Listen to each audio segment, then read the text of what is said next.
ধ্বংসস্তূপের মধ্যে থেকেই নতুন যাত্রার প্রতিশ্রুতি বাস্তবায়ন করতে চাইছি।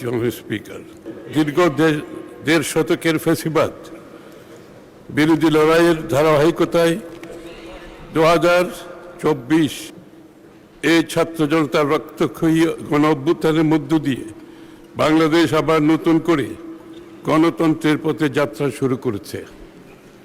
এই যাত্রা পেরিয়ে 2026 সালের 12 ফেব্রুয়ারি একটি অবাধ, সুষ্ঠু ও শান্তিপূর্ণ জাতীয় নির্বাচনে দুই তৃতীয়াংশ সংখ্যাগরিষ্ঠতা নিয়ে বিএনপির নেতৃত্বে সরকার গঠিত হয়েছে। দেশ ও জনগণের প্রতিটি ক্রান্তিলগ্নে শহীদ প্রেসিডেন্ট জিয়াউর রহমান এবং পরবর্তীতে দেশনেত্রী বেগম খালেদা জিয়ার নেতৃত্বে বিএনপি বরাবরই জনগণের আশা আকাঙ্ক্ষার পক্ষে অবস্থান নিয়েছে এবং দেশকে এগিয়ে নিয়েছে। বিগত দেড় দশকের বেশি সময় ধরে জেঁকে বসা ফ্যাসিবাদ শাসনের বিরুদ্ধেও এদেশের মানুষের দীর্ঘ সংগ্রামে নেতৃত্ব দিয়েছে বিএনপি।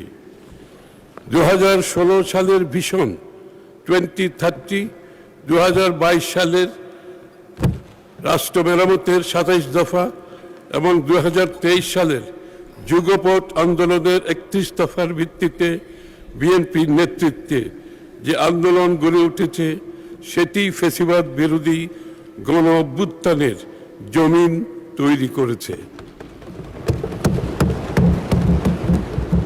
এই জমিনের উপর দাঁড়িয়েই সংগঠিত হয়েছে 2024-এর ঐতিহাসিক ছাত্র জনতার গণ অভ্যুত্থান। মাননীয় প্রধানমন্ত্রী তারেক রহমানের নেতৃত্বে রাজনীতি ও রাষ্ট্র ব্যবস্থার সংস্কার, মেরামত ও রূপান্তরের 31 দফার পথ ধরে বিএনপি গণ অভ্যুত্থানের আকাঙ্ক্ষাকে ধারণ করে আরও সম্প্রসারিত প্রস্তাব জুলাই জাতীয় সনদে উপস্থাপন করেছে। আমরা যে জুলাই জাতীয় সনদ স্বাক্ষর করেছি সেটা অক্ষরে অক্ষরে বাস্তবায়ন করার ঘোষণাও ইতিমধ্যে তিনি জাতির সামনে দিয়েছেন।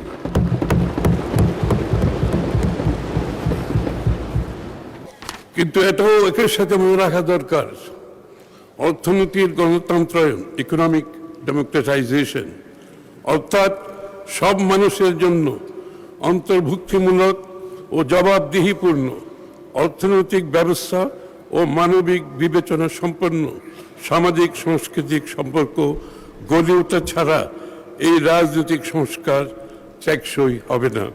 মানুষের জন্য নিরাপদ, সমৃদ্ধ, মর্যাদাশীল জীবন নিশ্চিতকরণে সরকারের অভিপ্রায়ের একটি প্রতিফলন। মাননীয় স্পিকার, আগেই উল্লেখ করেছি, ফ্যাসিবাদী শাসনামলে অর্থনৈতিক নীতি পরিকল্পনায় বৃহত্তর জাতীয় স্বার্থকে জলাঞ্জলি দিয়ে ক্ষুদ্র দলীয় ও গোষ্ঠীগত দুরভিসন্ধি ছিল প্রধান প্রবণতা। ফলে একদিকে দেশের খেটে খাওয়া মানুষের কষ্টার্জিত অর্থ সম্পদ দুর্নীতি দুর্বৃত্তায়নের মাধ্যমে মুষ্টিমেয় লুটেরাদের হস্তগত হয়েছে এবং বিদেশে পাচার করা হয়েছে। অন্যদিকে সামষ্টিক অর্থনৈতিক ব্যর্থতাগুলোকে ঢাকা হয়েছে মিথ্যা পরিসংখ্যান ও কথার ফুলঝুরি দিয়ে। ফলে কাঙ্ক্ষিত রাষ্ট্র গঠনের মূল চালিকা শক্তি অর্থাৎ অর্থনৈতিক ইঞ্জিন বিগত দেড় দশকের বেশি সময় ধরে ক্রমেই দুর্বল হতে হতে একেবারে ধ্বংস হয়েছে। আমরা সেই ধ্বংসস্তূপের মধ্যে থেকেই নতুন যাত্রার প্রতিশ্রুতি বাস্তবায়ন করতে চাইছি।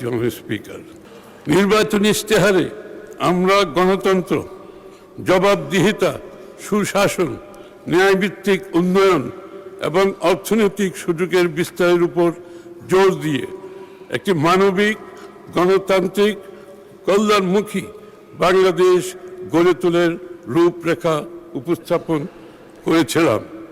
সরকার গঠনের পর দ্রুততম সময়ের মধ্যে সেই লক্ষ্যে আমরা ইতিমধ্যে কাজও শুরু করেছি।